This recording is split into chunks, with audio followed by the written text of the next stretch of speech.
দয়া করে ওদিকে যেও না, থেমে যাও বলছি, থেমে যাও। মা মণিমালা, ফিরে এসো, ওদিকে যেও না। রাজকুমারী, দয়া করে ওদিকে যাবেন না, থেমে যান, আমাদের কথা শুনুন, ফিরে আসুন আমাদের দিকে, ফিরে আসুন।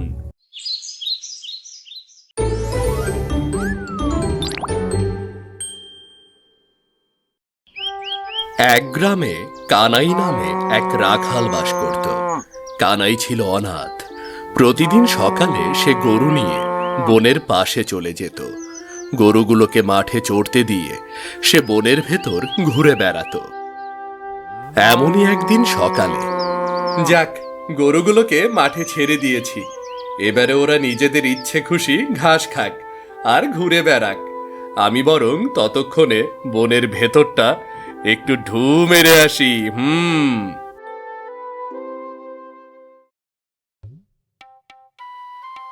আরে, কি সুন্দর একটা বাঁশি এখানে পড়ে আছে, কিন্তু এটাকে এই গভীর বনে কে ফেলে গেল?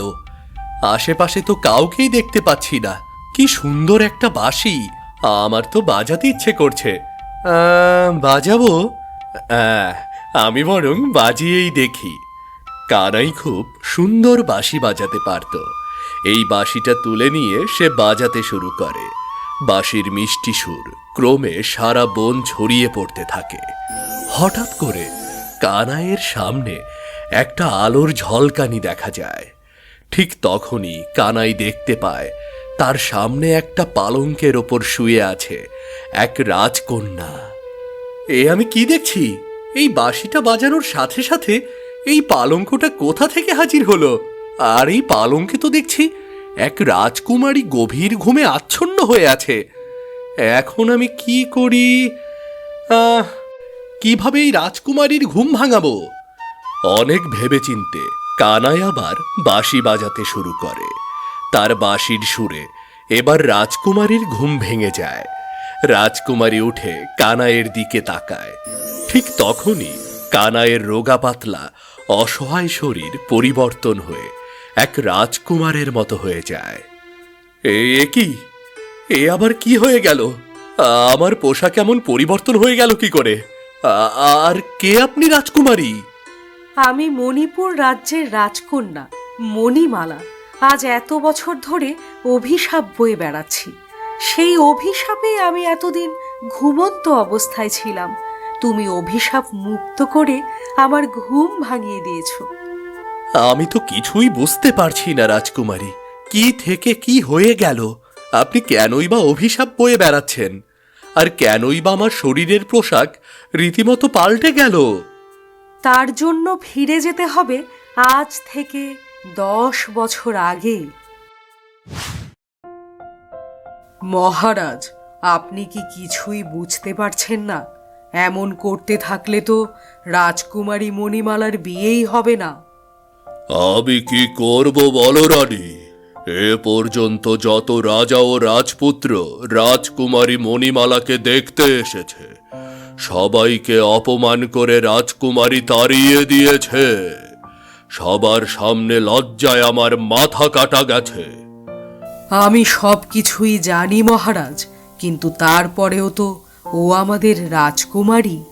যে করে হোক ওকে একটা ভালো রাজা বা রাজপুত্রের হাতে তুলে দিতে পারলে আমাদের দুশ্চিন্তা দূর হয়। আমি দেখছি কি করা যায়, কিন্তু তুমি একটু ওকে ভালো করে বোঝাও। এমন করতে থাকলে তো কেউই আমাদের মণিমালাকে বিয়ে করতে রাজি হবে না। রাজকুমারী মণিমালা প্রতিদিন ঘোড়ায় করে রাজ্যের এদিক ওদিক ছুটে বেড়াত। তার মনে প্রাণে শুধু একটাই কথা, রাজ্যের গরিব দুঃখীদের সাহায্য সহযোগিতা করতে হবে। ঠিক সন্ধ্যাবেলা রাজকুমারী মণিমালা প্রাসাদে প্রবেশ করে। রাজকুমারী মণিমালা, তুমি সেই সকালবেলা রাজপ্রাসাদ থেকে বের হয়েছ, আর এই তোমার আসার সময় হলো? মা, তুমি তো জানো আমি এক এক করে রাজ্যের প্রতিটা গরিব দুঃখী প্রজাদের সাহায্য করার শপথ নিয়েছি। প্রতিদিন সেই কাজ করতে গেলে একটু দেরি তো হবেই। আমার মনে হয় তুমি একটু বেশি বেশি করে ফেলছো মণিমালা। প্রজাদের সুখ দুঃখ দেখার জন্য মহারাজ আছেন, সেনারা আছেন, রাজমন্ত্রী আছেন। না মা, তারা শুধু প্রজাদের শাসন করেন, গরিব দুঃখীদের কষ্ট বোঝেন না। আমি ওদের কষ্ট বুঝতে চাই, ওদের সাহায্য করতে চাই। তুমি যা খুশি তাই করতে পারো, আমরা তোমার কোনো কাজে না করব না। কিন্তু তোমাকে দেখার জন্য যত রাজা ও রাজপুত্র এসেছে, তুমি তাদের সবার সাথে খারাপ ব্যবহার করেছ। মা, আমি তো তোমাকে আগেই বলেছি, রাজ্যের গরিব দুঃখী প্রজাদের সাহায্য করার যে শপথ আমি নিয়েছি, সেটা পূরণ না হওয়া পর্যন্ত আমি কোনো বিয়ে করব না। মণিমালা আর একটা কথাও না বলে চলে গেল। সে চলে যেতেই রানীর কপালে চিন্তার ভাঁজ আরো প্রকট হল। এদিকে রাজদরবারে রাজা মন্ত্রীর সাথে গুরুত্বপূর্ণ বিষয় নিয়ে আলোচনা করছে। সবই তো শুনলাম মহারাজ, কিন্তু কি করব বলুন? রাজকুমারী নিজেই তো বিয়ে করতে চাচ্ছে না। যদি ভালো কোনো রাজকুমার বা রাজা পাওয়া যায় তবে তাকে নিয়ে আসো। রানী রাজকুমারী মণিমালাকে বুঝিয়েছে, নিশ্চয়ই মণিমালা রাজি হয়েছে এবার। একটু দেখবেন মহারাজ, এমন করে সবাইকে অপমান করলে তো আশেপাশের সব রাজ্যের সাথে আমাদের সম্পর্ক খারাপ হয়ে যাবে। আবার মনে হয় না এবারে আর তেমন কিছু হবে। তুমি খুঁজে দেখো যদি রাজকুমারীর জন্য ভালো কোনো রাজা বা রাজপুত্রকে পাওয়া যায়। পরদিন সকালে মন্ত্রী এক রাজপুত্র প্রতাপ কুমারকে নিয়ে রাজদরবারে এসে হাজির হয়। মহারাজ, আপনার কথা মতো এই রাজপুত্র প্রতাপ কুমারকে আমি নিয়ে এসেছি। ওনার গোটা রাজ্য জাদুশক্তিতে ভরপুর। মায়াবিদ্যায় এই রাজপুত্র প্রতাপ কুমারকে হারানো অসম্ভব। আপনি আসন গ্রহণ করুন রাজপুত্র প্রতাপ কুমার। আমার রাজকুমারী মণিমালা এক্ষুনি হাজির হবে। রাজপুত্র প্রতাপ কুমার, এই হলো আমার একমাত্র রাজকুমারী মণিমালা। দেখো তো রাজকুমারী, মায়াবিদ্যার জগতের এই রাজকুমারকে তোমার পছন্দ হয় কিনা? এটা কোনো রাজকুমার হলো? এর থেকে তো আমাদের রাজ্যের রাখাল ছেলেদেরও সুন্দর চেহারা হয়। রাজকুমারী মণিমালা, কি বলছো তুমি এসব? শান্ত হও। আমি একদম ঠিক কথাই বলছি মা। এই রাজকুমারের কোনো কিছুই নেই, মায়াবিদ্যা তো একদমই নেই। মন্ত্রী মশাইকে মিথ্যে কথা বলে এখানে এসেছে। শান্ত হন রাজকুমারী, আপনি আমাকে নিয়ে যত বলতে পারেন আমি কিছুই মনে করব না, কিন্তু আমার মায়াবিদ্যা নিয়ে আপনি একটা খারাপ কথাও বলতে পারেন না। এটা আমি কোনোভাবেই সহ্য করব না। ও আচ্ছা, এত বড় বড় কথা! এখন তো আমার সন্দেহ হচ্ছে আপনি সত্যি রাজকুমার তো, নাকি এখানে আপনি মিথ্যা কথা বলেছেন। রাজকুমারী, অনেক হয়েছে। তুমি আর যদি একটা কথা বলে আমার মান সম্মান নষ্ট করার চেষ্টা করো, আমি কিন্তু একদম বরদাস্ত করব না, একদমই করব না। বাবা, তুমি এই রাজকুমারকে এক্ষুনি চলে যেতে বলো, আমি এর মুখও দেখতে চাই না। মণিমালা এই কথা বলে হন হন করে রাজ দরবার থেকে বেরিয়ে চলে যায়। রাগে দুঃখে অপমানে রাজপুত্র প্রতাপ কুমারের সারা চোখ মুখ লাল হয়ে ওঠে। রাজপুত্র প্রতাপ কুমার, আবার রাজকুমারী মণিমালার ব্যবহারের জন্য আমি আপনার কাছে হাত জোর করে ক্ষমা চাচ্ছি। রাজকুমারী মণিমালা আমার বিদ্যা, আমার শক্তি, আমার শিক্ষা নিয়ে প্রশ্ন তুলেছে। তাহলে এবার আমিও দেখিয়ে দেব মায়াবিদ্যার জগতে সত্যি আমি রাজপুত্র কিনা। প্রতাপ কুমার রাজ দরবার থেকে বের হয়ে যায়। ঠিক বের হওয়ার সময় প্রতাপ কুমার তার হাত থেকে একটা গোলাপ ফুল প্রাসাদের ভেতর ফেলে যায়। বিষয়টা সবার চোখের আড়ালেই রয়ে যায়। মহারাজ, কাজটা একদমই ঠিক হলো না। আপনি রাজপুত্র কুমারকে চিনেন না। আমি জানি এই অপমানের বদলা আপনি ঠিকই নেবেন। কি করব বলো মন্ত্রী, এত কিছু বুঝিয়েও তো মণিমালাকে ঠিক করা গেল না। যে করেই হোক, আর যা যা দরকার হয় করার তুমি তাই করে এই রাজপুত্র প্রতাপ কুমারকে আটকাও। এ যাত্রা আবার রাজকুমারী মণিমালাকে তুমি বাঁচিয়ে দাও। আমি চেষ্টা করছি মহারাজ, কিন্তু আমি ঠিক বলতে পারছি না ওই প্রতাপ কুমারকে আটকাতে পারবো কিনা। প্রতাপ কুমার তখন ঘোড়া ছুটিয়ে অনেকটা দূরে চলে গেছে। মন্ত্রীও একটা ঘোড়ায় ছুটে তার পিছু নেয়। একটা ঘন গভীর জঙ্গলে গিয়ে প্রতাপ কুমার থামে। দাঁড়ান রাজকুমার, দাঁড়ান রাজকুমার প্রতাপ। আমি মহারাজ ও মণিমালার হয়ে আপনার কাছে ক্ষমা চাইতে এসেছি। এমন কিছু করবেন না যাতে আমাদের ক্ষতি হয়। আমি কোনো মায়াবিদ্যা জানি না, তাই না? আমি কোনো রাজকুমার নই, তাই তো? আমার কোনো শক্তি নেই, তাই? তাহলে এবার আমি দেখাচ্ছি আমি কি কি করতে পারি। বলতে বলতে প্রতাপ কুমার তার কোমরের খাপ থেকে একটা সুন্দর বাঁশি বের করে আনে। তারপর সেই বাঁশিটাকে মধুর সুরে বাজাতে থাকে। হঠাৎ করে বাঁশির সুর আলোর ঝলকানি দিয়ে প্রতাপ কুমারের সামনে একটা সুন্দর পালঙ্ক হাজির করে। এই বাঁশিটা এই পালঙ্কের ওপরে রাখলাম। আমি চলে যাওয়ার সাথে সাথে এই বাঁশিটা আপনা আপনি বাজতে শুরু করবে। এই বাঁশির সুর রাজকুমারী মণিমালাকে এই পালঙ্কের কাছে টেনে নিয়ে আসবে। রাজকুমারী মণিমালা এই পালঙ্কে শোয়ার সাথে সাথে গভীর ঘুমের জগতে হারিয়ে যাবে। বাঁশির সুর থেমে যাবে। রাজকুমারীর এই ঘুম কেউ ভাঙাতে পারবে না। না রাজপুত্র প্রতাপ কুমার, আপনি এমন কাজ করবেন না। দয়া করুন, রাজকুমারী মণিমালার ভুল ক্ষমা করে দিন, ক্ষমা করে দিন। আমি তো কেবল আমার মায়াবিদ্যার প্রদর্শন দেখাচ্ছি। যেদিন এই বাঁশিতে কোনো এক রাখাল সুর তুলবে, ঠিক সেদিন রাজকুমারী মণিমালার মুক্তি হবে। ততদিন রাজকুমারীকে এই অভিশাপ বয়ে বেড়াতে হবে।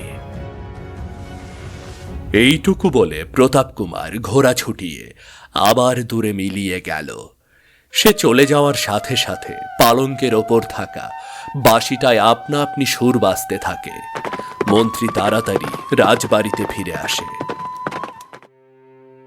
এদিকে রাজকুমারী মণিমালা রাজদরবারের বাইরে প্রতাপ কুমারের ফেলে যাওয়া গোলাপ ফুল পায়। ইস, কি সুন্দর গোলাপটার ঘ্রাণ! মনে হয় যেন এর ঘ্রাণে কোনো আদিম নেশা আছে। এই ঘ্রাণ আমাকে টানছে, আমাকে কোথাও একটা যেতে বলছে। রাজকুমারী মণিমালা, আজকে তুমি যে কাজটা করেছো সেটা করা তোমার একদমই ঠিক হয়নি। তুমি রাজপুত্র প্রতাপ কুমারকে ছোট করেছো, তাকে অপমান করেছো, তার বিদ্যাকে কলুষিত করেছো। কিন্তু মা, আমি তো মোটেও তাকে অপমান করার জন্য এসব বলিনি। আমি তো শুধুমাত্র আমার বিয়েটাকে আটকাতে চেয়েছি। আজকে তুমি আমাদের ধৈর্যের সমস্ত বাঁধ ভেঙে ফেলেছো। অন্দরমহলে চলো, তোমার সাথে কথা আছে। না মা, আমাকে এখন বাইরে যেতে হবে। আমার বড় ঘুম পাচ্ছে। যাও তাহলে বাইরে। যে মেয়ে আমাকে পদে পদে অপমান করে, আবার সেই মেয়ের দরকার নেই, দরকার নেই। আমাকে টানছে, আমার ঘুম পাচ্ছে। মণিমালা তার হাতে থাকা গোলাপ ফুলটার গন্ধ শুকতে শুকতে রাজবাড়ি থেকে বের হয়ে যায়। ঠিক এই সময়ে ছুটতে ছুটতে রাজবাড়িতে এসে ঢোকে মন্ত্রী। মহারাজ, এটা আপনি কি করলেন? আপনি রাজকুমারী মণিমালাকে বাইরে বের হতে দিলেন কেন? কেন, কি হয়েছে? সর্বনাশ হয়ে গেছে মহারাজ, সর্বনাশ হয়ে গেছে। ওই প্রতাপ কুমার তার মায়াবিদ্যা কাজে লাগিয়ে একটা পালঙ্ক এনে দিয়েছে। সেই পালঙ্কের ওপর রাখা একটা বাঁশিতে আপনা থেকে সুর বাজছে। সেই বাঁশির সুর রাজকুমারী মণিমালাকে ওই পালঙ্কের দিকে টেনে নিয়ে যাচ্ছে। এইবার যদি ওই পালঙ্কে রাজকুমারী শুয়ে পড়ে তাহলে তার ঘুম আর কেউ ভাঙাতে পারবে না। মহারাজ, এসব কি হচ্ছে? আমি আমার মণিমালাকে হারাতে চাই না। যে করেই হোক ওকে ফিরিয়ে নিয়ে আসুন। আমি আমার মণিমালাকে ফেরত চাই। তুমি শান্ত হও রানী, আমাদের মণিমালার কিচ্ছু হবে না, তুমি শান্ত হও। আমি এক্ষুনি ওকে ফেরত নিয়ে আসছি। ততক্ষণে সন্ধ্যা হয়ে গেছে। মণিমালা একা একা বনের দিকে এগিয়ে যাচ্ছে। তার ঠিক সামনেই সেই পালঙ্কের ওপর রাখা সেই বাঁশিটা। মণিমালা সেই দিকেই এক পা দুপা করে হেঁটে যাচ্ছে। ঠিক সেই সময় পেছনে দেখা যায় মন্ত্রী, রাজা ও রানীকে। রাজকুমারী মণিমালা, আমি তোমার বাবা, দয়া করে ওদিকে যেও না, থেমে যাও বলছি, থেমে যাও। মা মণিমালা, ফিরে এসো, ওদিকে যেও না। রাজকুমারী, দয়া করে ওদিকে যাবেন না, থেমে যান, আমাদের কথা শুনুন, ফিরে আসুন আমাদের দিকে, ফিরে আসুন। মণিমালা আর কারো কোনো কথা শুনল না। সে সোজা গিয়ে পালঙ্কে শুয়ে পড়ে। সাথে সাথে গভীর ঘুমের দেশে হারিয়ে যায়। পালঙ্ক সহ মণিমালা গায়েব হয়ে যায়। শুধু বাঁশিটা মাটিতে পড়ে থাকে। প্রতাপ কুমার বলেছিল ওই বাঁশিতে সুর তুলতে পারলেই মণিমালা মুক্তি পাবে। আমি বাঁশিটায় সুর তোলার চেষ্টা করে দেখি। বাঁশিটা তো গায়েব হয়ে গেল, এখন কি হবে? আমরা আমাদের রাজকুমারী মণিমালাকে হারিয়ে ফেলেছি মহারাজ। সে এখন মায়াবিদ্যায় বন্দী হয়ে অভিশাপ বয়ে বেড়াচ্ছে। যদি ওই প্রতাপ কুমারের কথা মতো কোনোদিন কোনো রাখাল ওই বাঁশিতে সুর তুলতে পারে তবেই মণিমালা মুক্তি পাবে। এবারে বুঝলাম, তার মানে এতদিন ধরে ওই বাঁশিটা এই বন ওই বন করে ঘুরে বেড়াচ্ছিল। আজ আমি ওই বাঁশিটার সুর তুলতে পেরেছি বলেই আপনার মুক্তি হয়েছে। হ্যাঁ, আর ওই অভিশাপ থেকে মুক্ত হওয়ায় কিছুটা মায়াবিদ্যা তোমার উপরে গিয়ে পড়েছে, যার কারণে তোমার চেহারা ও পোশাকের এই পরিবর্তন। চলুন রাজকুমারী মণিমালা, আপনাকে আমার বাড়িতে নিয়ে যাই। নিশ্চয়ই আমি তোমার বাড়িতে যাব কানাই, তবে এরপর তোমাকে আমার রাজ্যে যেতে হবে। সেখানে আমাকে রানী করে তোমাকেই আমাদের রাজ্য চালাতে হবে। কানাই আর না করতে পারল না। এক মুহূর্তে তার ভাগ্য পরিবর্তন হয়ে গেল। সে রাজা হয়ে গেল। এরপর রাজকুমারী মণিমালাকে নিয়ে সে সুখে শান্তিতে রাজ্য চালাতে লাগলো।